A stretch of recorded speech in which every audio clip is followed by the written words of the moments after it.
Voici une bonne question. Est-ce qu'on peut s'attendre à ce que Dieu intervienne dans nos épreuves quand on prend nos responsabilités et qu'on lui fait confiance? Nous aurons la réponse aujourd'hui même à l'émission À travers la Bible.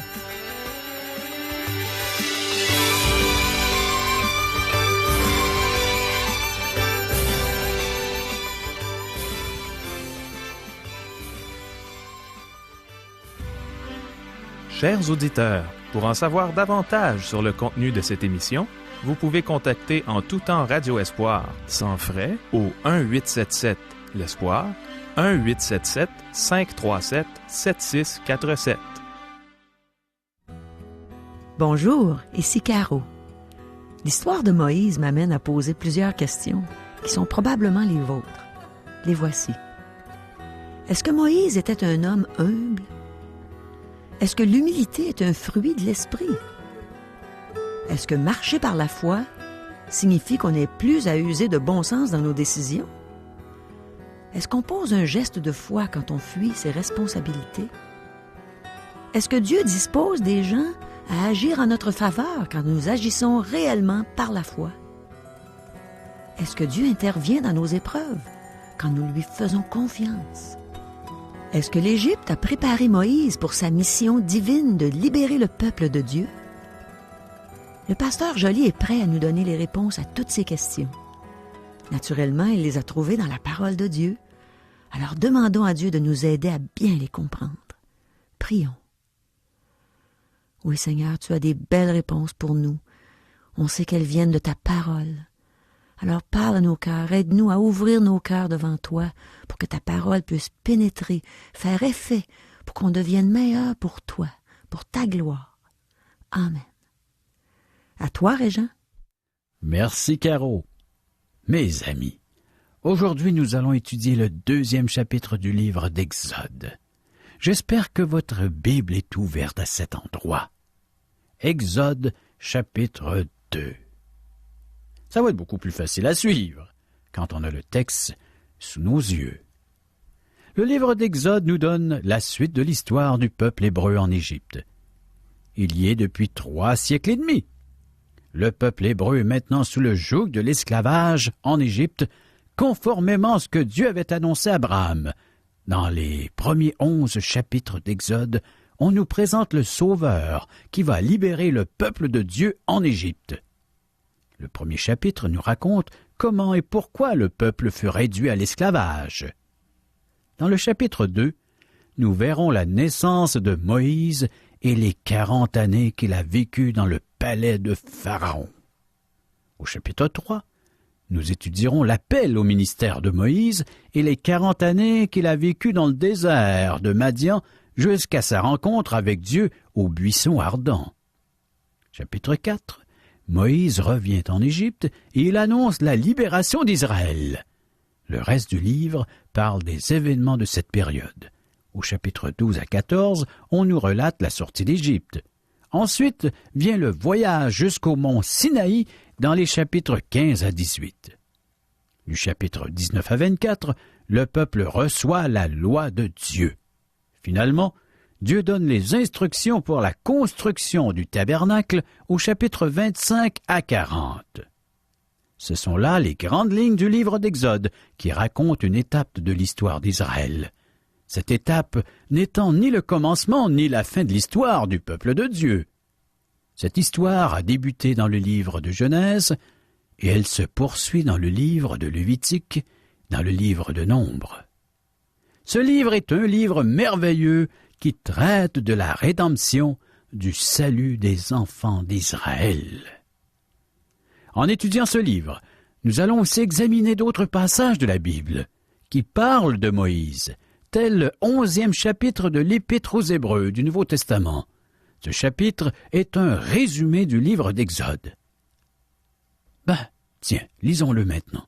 Hébreux, chapitre 11, versets 23 à 29. Ce récit nous donne l'arrière-plan du chapitre que nous allons étudier ensemble. Je cite. « C'est par la foi que Moïse, à sa naissance, fut caché pendant 3 mois par ses parents, parce qu'ils virent que l'enfant était beau, et qu'ils ne craignirent pas l'ordre du roi. C'est par la foi que Moïse, devenu grand, refusa d'être appelé fils de la fille de Pharaon, aimant mieux être maltraité avec le peuple de Dieu que d'avoir pour un temps la jouissance du péché, regardant l'opprobre de Christ comme une richesse plus grande que les trésors de l'Égypte, car il avait les yeux fixés sur la rémunération. C'est par la foi qu'il quitta l'Égypte sans être effrayé de la colère du roi, car il se montra ferme, comme voyant celui qui est invisible. C'est par la foi qu'il immola la Pâque et fit l'aspersion du sang, afin que l'exterminateur ne touche pas au premier-né des Israélites. C'est par la foi qu'ils traversèrent la mer Rouge comme un lieu sec, tandis que les Égyptiens qui tentèrent de passer furent engloutis. C'est un résumé du livre d'Exode que nous retrouvons dans ce 11e chapitre d'Hébreux. Maintenant, retournons au 2e chapitre d'Exode, qui donne plus de détails. Lisons le verset 1er d'Exode 2. Un homme de la maison de Lévi avait pris pour femme une fille de Lévi. C'est merveilleux comment Moïse parle de lui-même. Il demeure très modeste. C'est pourquoi je réfère souvent aux autres passages qui parlent de Moïse, car Moïse parle de lui-même en termes très modestes dans Exode. Nous parlerions beaucoup de notre père et notre mère, mais Moïse ne nous donne même pas leur nom. Ce sont des gens ordinaires, sous le joug de l'esclavage, membres de la tribu de Lévi. Nous voyons ici une histoire qui va se répéter souvent dans la Bible. Un homme rencontre une femme, la trouve de son goût et le lui dit. Elle en tombe amoureuse. Il la prend pour épouse, elle lui donne un enfant. Les personnages bibliques n'échappent pas à ce qui est commun de tous les mortels. Ils vivent comme nous tous.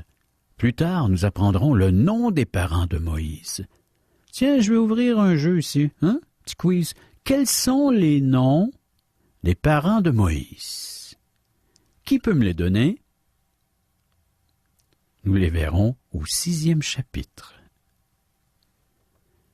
Poursuivons notre lecture. 2e verset d'Exode 2.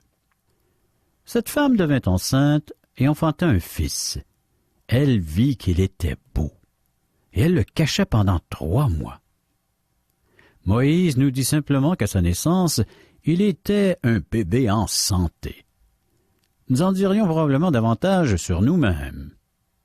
Nous dirions que nous étions un enfant précoce. Notez comment Moïse est réticent à parler de lui-même. Verset 3. Ne pouvant plus le cacher, elle prit une caisse de jonc qu'elle enduisit de bitume et de pois, et elle y mit l'enfant, et le déposa parmi les roseaux sur le bord du fleuve. J'ai quelques commentaires à faire ici. Non seulement Moïse était-il un enfant en santé, mais il avait des poumons exceptionnels. Ses parents purent le cacher un certain temps, mais un jour vint où il criait trop fort. C'est un contraste avec la foi qu'il a dit au Seigneur qu'il ne pouvait pas parler. Nous verrons ça plus tard.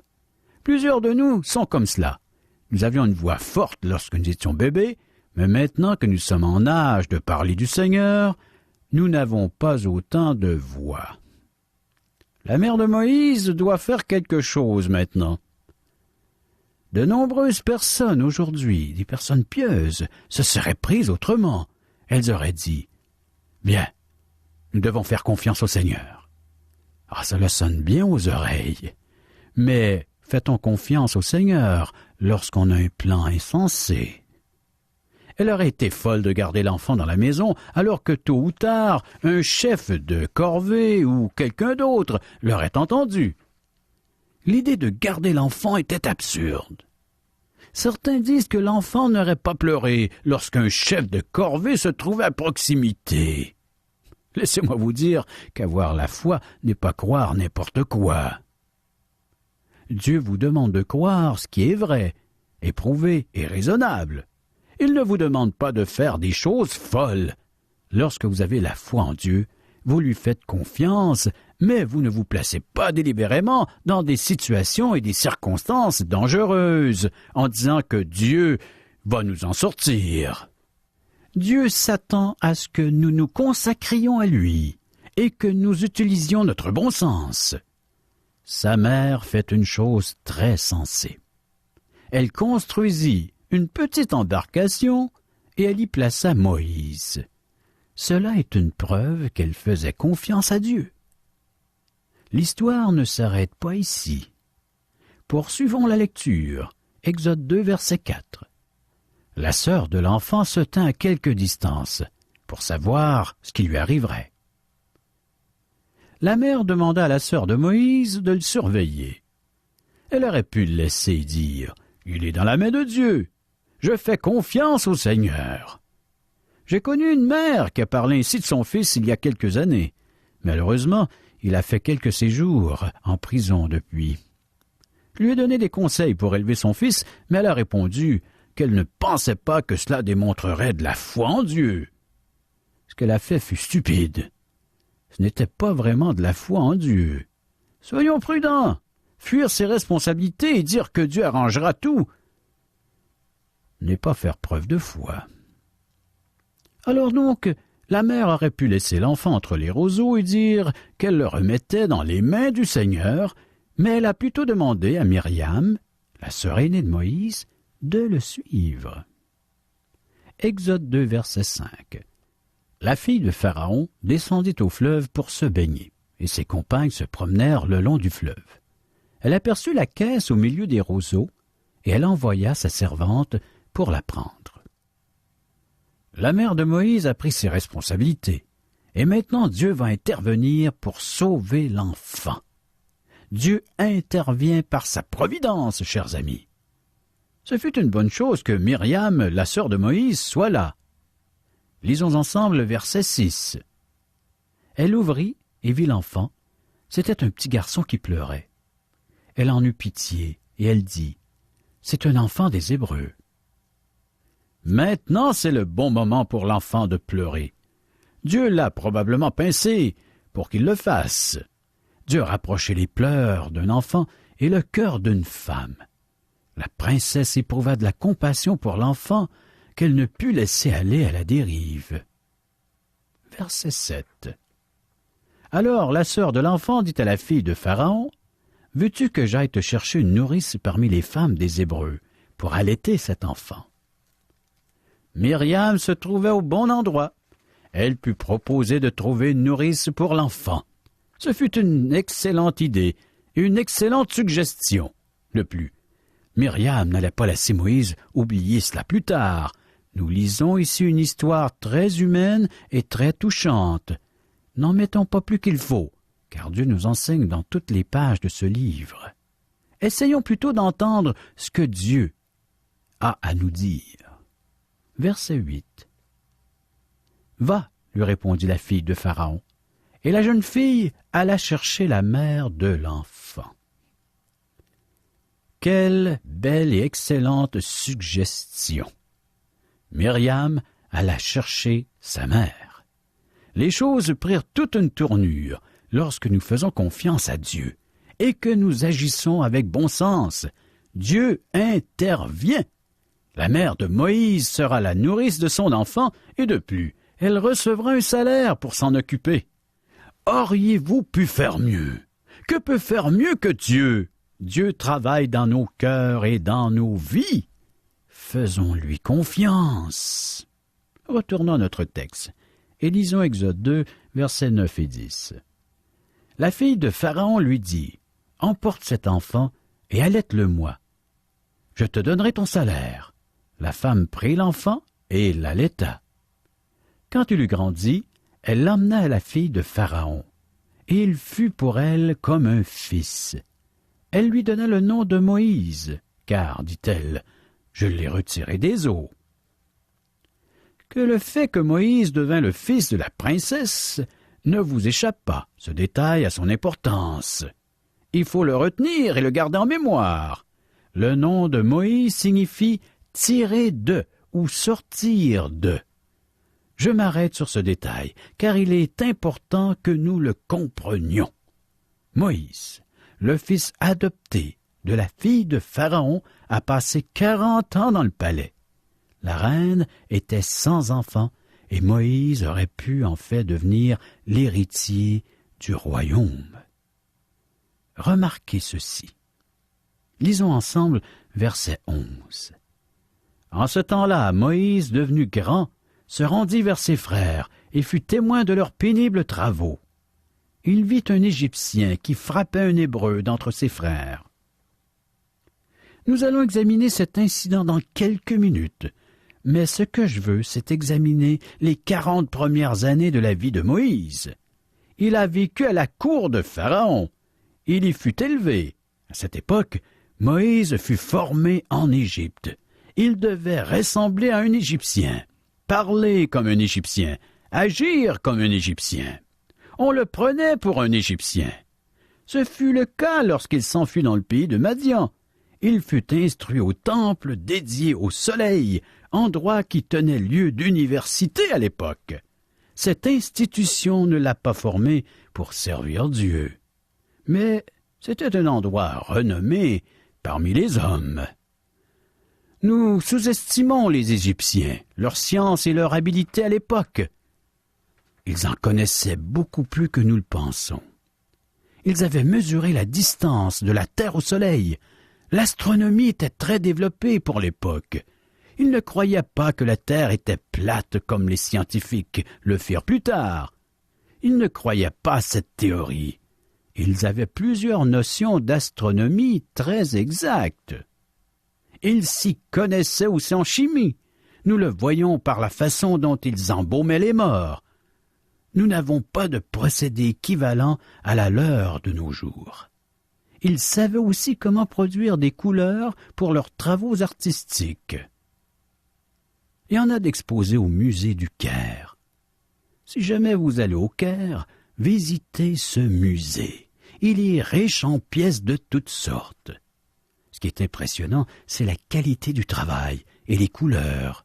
Ces couleurs sont aussi brillantes que celles que nous fabriquons aujourd'hui. Je suis certain que les fabricants de peinture aimeraient connaître les recettes de nos amis les Égyptiens. Ces couleurs sont étonnamment brillantes, belles et claires. Pourtant, ces œuvres datent de 4000 ans, chers amis. Je dois reprendre mon domicile tous les 4 ans, moi. J'aimerais pouvoir faire le travail avec la peinture des Égyptiens. Je n'aurais plus jamais à peindre ma maison. Ces gens étaient instruits. Ils avaient une bibliothèque. Elle était renommée. On enseignait à Moïse toute la sagesse des Égyptiens. C'est ce qu'Étienne nous dit dans le livre des Actes, un livre du Nouveau Testament. Et je cite, Acte 7, verset 22. Moïse fut instruit dans toute la sagesse des Égyptiens. Il était puissant en parole et en œuvre. Il ne faut pas sous-estimer Moïse. Il était un être exceptionnel. Dans le livre des Actes, il est rajouté les versets 23 à 25, toujours le 7e chapitre, et je cite, « Il avait 40 ans lorsqu'il lui vint dans le cœur de visiter ses frères, les fils d'Israël. Il en vit un qu'on outrageait, et, prenant sans défense, il vengea celui qui était maltraité et frappa l'Égyptien. Il pensait que ses frères comprendraient que Dieu leur accordait la délivrance par sa main, mais ils ne le comprirent pas. L'Égypte ne l'a pas préparé pour sa mission divine, libérer le peuple de Dieu. Il a commis un meurtre lorsqu'il a vu un Égyptien maltraiter un de ses frères hébreux. Il a regardé d'un côté et de l'autre, mais il omit de regarder vers le ciel, vers Dieu. Dieu lui aurait interdit de poser un tel geste, car Moïse était 40 ans en avance sur l'horaire de Dieu pour libérer les enfants d'Israël. Retournons à notre texte, et cette fois, lisons les versets 12 à 15. Il regarda de côté et d'autre, et voyant qu'il n'y avait personne, il tua l'Égyptien et le cacha dans le sable. Il sortit le jour suivant, et voici, 2 Hébreux se querellaient. Il dit à celui qui avait tort, « Pourquoi frappes-tu ton prochain » Et cet homme répondit, « Qui t'a établi chef et juge sur nous? Penses-tu me tuer comme tu as tué l'Égyptien? » Moïse eut peur et dit, « Certainement la chose est connue. » Pharaon apprit ce qui s'était passé. Il cherchait à faire mourir Moïse. Mais Moïse s'enfuit de devant Pharaon. Il se retira dans le pays de Madian, où il s'arrêta près d'un puits. Moïse est devenu un meurtrier. Il a vécu 40 ans en Égypte. Mais cela ne l'a pas préparé pour sa mission. Poursuivons notre lecture, les versets 16 à 21. Le sacrificateur de Madian avait 7 filles. Elles vinrent puiser de l'eau, et elles remplirent les auges pour abreuver le troupeau de leur père. Les bergers arrivèrent et les chassèrent. Alors Moïse se leva, prit leur défense, et fit boire leur troupeau. Quand elles furent de retour auprès de Réuel, leur père, il dit, « Pourquoi revenez-vous si tôt aujourd'hui? » Elles répondirent, « Un Égyptien nous a délivrés de la main des bergers, et même il nous a puisé de l'eau et a fait boire le troupeau. » Et il dit à ses filles, « Où est-il? Pourquoi avez-vous laissé cet homme? Appelez-le pour qu'il prenne quelque nourriture. » Moïse se décida à demeurer chez cet homme, qui lui donna pour femme Séphora, sa fille. Le sacrificateur de Madian donne Séphora, sa fille, à Moïse, et il la prend comme épouse. Moïse est un type de Christ. Pas dans tous les détails, car Christ n'était pas un meurtrier, mais un sauveur. Jonas, le prophète Jonas, est un type du Christ ressuscité, mais Christ ne fuyait pas Dieu. Pendant que Moïse fut rejeté, il prit une épouse. Nous vivons dans une période où Christ est rejeté par Israël, son peuple, mais il appelle à lui une épouse hors de ce monde. Cette épouse est l'Église. Donc, Moïse se retrouve dans le pays de Madian, où il y vivra pendant 40 ans. Lors de la prochaine émission, chers amis, nous examinerons une vérité profonde au sujet de notre rédemption, de notre salut, notre délivrance. Dieu affirme qu'il est disposé à libérer Israël et indique sur quelle fondation reposera cette libération. Notre propre rachat, chers amis, repose sur la même fondation, c'est-à-dire sur une intervention divine plutôt que sur nos propres efforts ou nos propres mérites. C'est par la foi seule en Dieu, en son intervention divine, que je peux être délivré, libéré du salaire de mon péché. C'est ce que la Bible déclare, chers amis, et que nous lisons dans l'Épître de Paul aux Romains, chapitre 6, verset 23, je cite, « Car le salaire du péché, c'est la mort, mais le don gratuit de Dieu, c'est la vie éternelle en Jésus-Christ notre Seigneur. » Remarquez l'emphase que Dieu met sur le principe que la vie éternelle est un don gratuit. Acceptez-le par la foi. Chers amis, préparons-nous pour la prochaine émission en lisant Exode 2, verset 21 à Exode 3, verset 8. Merci, Régent. Bien sûr, Dieu intervient dans nos épreuves quand on lui fait confiance, quand on marche par la foi. Régent nous a enseigné que la mère de Moïse avait usé d'un bon jugement, qu'elle avait fait confiance à Dieu concernant Moïse. Elle a agi avec foi. Non seulement Moïse a été sauvé de la mort, mais sa mère a pu prendre soin de lui pour la fille de Pharaon. Ça, c'est la main de Dieu. J'aime donc ça quand on voit la main de Dieu dans la vie d'une personne. Après avoir accepté Jésus pour mon Sauveur et Seigneur, je n'étais plus la même personne. Je venais de naître de nouveau, puis la nouvelle personne que j'étais ne voulait plus travailler pour sa propre gloire. Je ne voulais plus travailler dans les cabarets non plus. Ce n'était plus ma place à cause de la boisson qui coulait à flot. C'est vraiment des lieux ténébreux et je ne me sentais pas à l'aise dans ces endroits. Et pour ce qui est de la télé, bien, j'ai fait quelques talk shows où j'ai annoncé la bonne nouvelle du salut en Jésus-Christ et soudain, on ne m'appelait plus. Et j'ai pas eu de difficulté à accepter tout ça. Ce qui m'importait, c'était de faire la volonté de mon Père et d'être là où je pouvais demeurer en sa présence. Donc, après un certain temps, j'ai dû me chercher un autre travail pour pourvoir à mes besoins.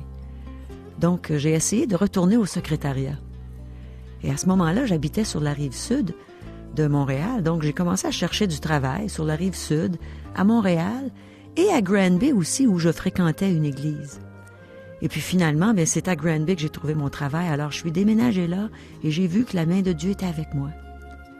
Le premier travail que j'ai trouvé, c'était celui d'être secrétaire à la production chez Ski Rossignol. Et puis, vous savez qu'à ce moment-là, l'informatique était arrivée. Moi, j'avais pas connu le secrétariat pendant 10 ans où j'étais dans le show business, donc j'ai trouvé ça très, très difficile de retourner à ce genre d'emploi. Mais Dieu a permis que je reste là juste assez longtemps, c'est-à-dire une dizaine de mois, pour pouvoir avoir du chômage, parce que j'ai pas gardé cet emploi-là, j'étais vraiment pas qualifiée. Et là, j'ai eu du chômage pendant un autre 10 mois, je pense. Et dès que j'ai eu mon dernier chèque, j'ai commencé à travailler dans un travail que j'aimais beaucoup. J'étais professeur de langue. J'ai commencé à enseigner l'anglais aux francophones et le français aux anglophones. Et puisque c'était des cours de conversation, eh bien, à travers nos conversations, Dieu m'a donné la joie de partager l'Évangile avec ces gens qui venaient prendre les cours. Et certains d'entre eux sont devenus des enfants de Dieu, qui aujourd'hui me procurent beaucoup, beaucoup de joie. Alors, il faut faire confiance à Dieu. Et Dieu nous dirige. J'ai aimé cet emploi-là jusqu'à ce que Dieu m'en donne un autre et que j'aime encore plus parce qu'aujourd'hui, je peux travailler comme évangéliste. Je peux proclamer le salut à travers la province du Québec et aussi, je chante les louanges de Dieu et dans mon église. Et j'ai beaucoup, beaucoup de joie. J'ai un travail que j'aime de plus en plus. Et toi, mon ami, est-ce que tu fais confiance à Dieu dans tes épreuves, dans tes choix de carrière, tes choix d'amis? Dieu veut te bénir. Il veut intervenir quand tu as des problèmes, des soucis. Il faut que tu lui fasses entièrement confiance. Il est tout-puissant. Il t'aime et il veut que tu vives dans la lumière. C'est lui qui est la lumière du monde et il veut t'éclairer et te rendre heureux. Vous avez des commentaires? Des questions? Vous aimeriez savoir ce que la Bible a à dire sur tel ou tel sujet? Écrivez-nous. Vous pouvez recevoir par le fait même des cours bibliques que nous offrons tout à fait gratuitement, ainsi que des invitations à assister à l'un de nos merveilleux déjeuners de l'espoir offerts à la grandeur du Québec, où vous pourrez entendre des témoignages de vie transformées par le message de la Bible. Pour en connaître les dates et les endroits où auront lieu ces déjeuners, pour nous rejoindre, un des membres de l'équipe d'Aujourd'hui l'Espoir est disponible à recevoir vos commentaires. Vous composez le numéro de téléphone suivant, 1-877-L'Espoir, 1-877-l'Espoir, ou via notre site Internet www.radioespoir.ca, ou bien vous nous écrivez à Aujourd'hui l'Espoir, 6640, 3e Avenue Ouest, Charlebourg, Québec, le code G1H 6H4. Ici Régent Joly, bonne fin de semaine et à lundi.